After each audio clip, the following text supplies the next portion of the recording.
in argumentation there's an attempt to transfer something collectively problematic. Now this is what I call the object of the discussion. This can be a new something new which was not discussed before, or this can also be something which was unproblematic and part of the background assumption, but for whatever reason became problematic. There can be anything.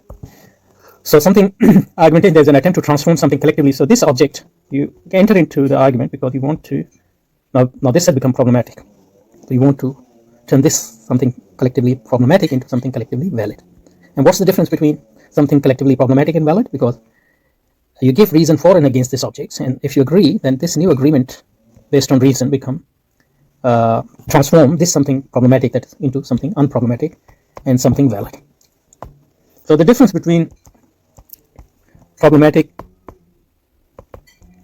become object of argumentation, and you give reason for and against, and these new reasons based on this, if this object, this become unproblematic, you agree upon, then this problematic object becomes or transformed into unproblematic object that becomes collectively valid. So validity is acceptance of something or agreement on something based on reason.